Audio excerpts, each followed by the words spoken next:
They were lowering the casket into the ground when a small, trembling voice cut through the rain-soaked silence. "Your daughter is alive." The words didn't just stop the funeral, they froze the air itself.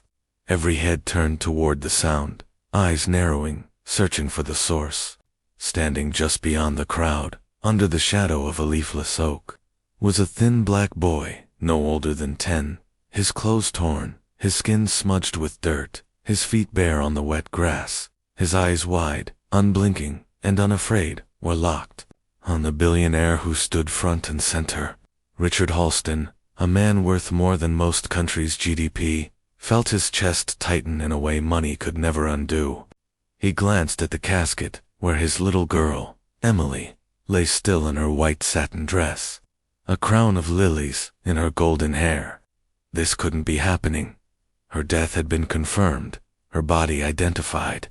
Yet this boy stood here, speaking, with a conviction that made Richard's blood run cold. "I've seen her," the boy said again, his voice steady, despite the rain pelting his face. "And she's asking for you." The funeral had begun under a heavy sky, the kind that threatened to crack open at any second, as though the heavens themselves were mourning. Richard Halston, a man the media often painted as untouchable, unshakable, stood rigid by the coffin, his tailored black coat shielding him from neither the cold nor the weight pressing against his chest. Emily had been the light in his life, the one thing untainted by corporate wars and political games, the one reason he smiled in the mornings. 3 days ago, he had been told she was gone victim of a car crash on the coastal highway. The police had been firm, the doctors solemn, the coroner's report cold and absolute. He had touched her cold hand himself in the morgue. The image of her lifeless face had burned itself into him like a cruel brand. And yet, now, here was this boy, standing like some apparition on the edge of the mourners. Speaking a truth Richard's heart wanted so desperately to believe, but his mind screamed was impossible. Murmurs rose among the black-clad crowd, faces turning from the billionaire to the boy and back again. A woman gasped. Another man whispered, "Who is he?" The priest paused mid-prayer, his Bible lowering slightly, as if the very words of God could wait for this interruption.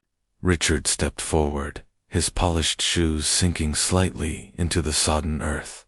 "What did you say?" he asked, his voice steady, but carrying the razor edge of a man who would not tolerate lies.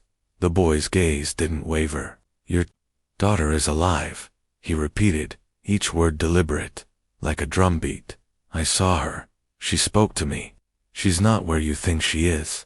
The rain began to fall harder, droplets tracing down Richard's face, though he couldn't tell if it was the rain or something else that stung his eyes.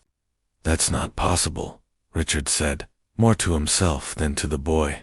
But deep inside, something cracked, because while the world knew Richard Halston as a man of logic and ruthless business acumen, Emily's father knew one thing: she had the spirit of a fighter, and if there was even a grain of truth in what this child was saying, he would not ignore it. The boy took a step closer, his small frame trembling, but his voice holding steady. "They faked it," he said. "They made you think she's dead so you'd stop looking."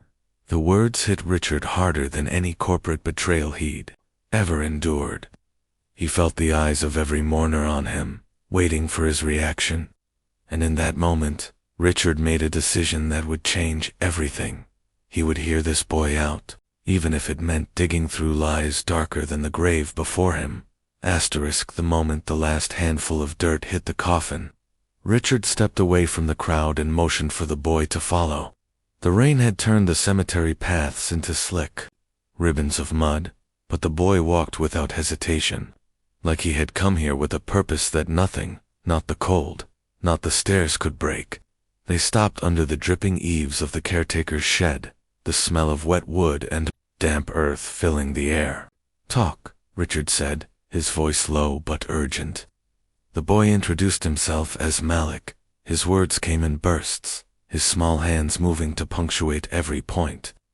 He told Richard that Emily hadn't died in the crash, that the accident itself had been staged. He claimed he had been taken by the same people who now had her, that they operated a hidden network that preyed on children for purposes Malik's trembling lips could barely form.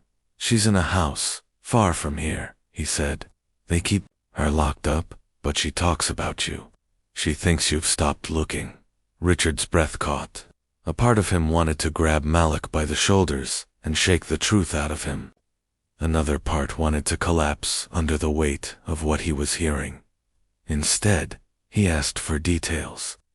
Malik described a coastal town, an old white house with boarded windows, the smell of the sea always in the air.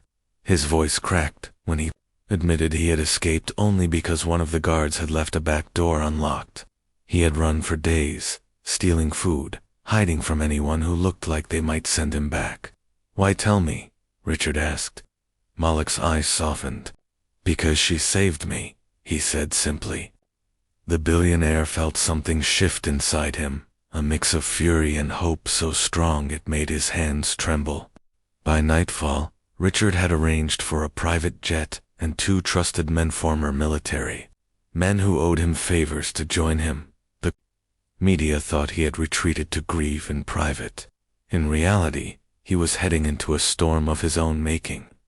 The journey to the coast was tense, Malik giving directions with the precision of someone who had counted every street, every corner, every shadow. Richard found himself studying the boy, realizing he was far sharper than his years suggested. There were moments he doubted, moments he wondered if grief had made him reckless, but each time, Malik's unflinching gaze pulled him forward. When they finally reached the edge of the coastal town, the salty wind whipping at their faces, Malik pointed to a narrow road winding down toward the cliffs. "There," he said. "She's there." And for the first time in days, Richard allowed himself to believe. The old house stood like a ghost against the night sky, its paint peeling, its windows dark. Richard's men moved silently, their years of training turning them into shadows. Malik stayed close to Richard, his small hand gripping the billionaire's coat sleeve. The front door was locked, but a side entrance gave way with a soft groan. Inside, the air was thick with dust and the faint smell of salt water. Floorboards creaked underfoot as they moved through narrow halls, past rooms filled with broken furniture and cobwebs. Then a sound, a soft, almost imperceptible humming. Richard froze. Malik pointed toward a closed door at the end of the hall. The billionaire's heart pounded as he reached for the handle. It opened with a whisper, and there she was, Emily, thinner than he remembered. Her golden hair tangled, her blue eyes widening in disbelief. "Daddy," she breathed. Richard crossed the room in 2 strides, pulling her into his arms. For a moment, time stopped. He could feel her heartbeat, fast and fragile against his chest. Malik stood in the doorway, a small smile on his face, but before relief could settle, a voice from behind them shattered the moment. "Going somewhere." 3 men blocked the exit, their expressions cold. What followed was chaos, Richard's men moving with lethal precision, the crack of fists, and the crash of bodies hitting walls. Malik darted forward, grabbing Emily's hand, pulling her toward the door as Richard fought his way through.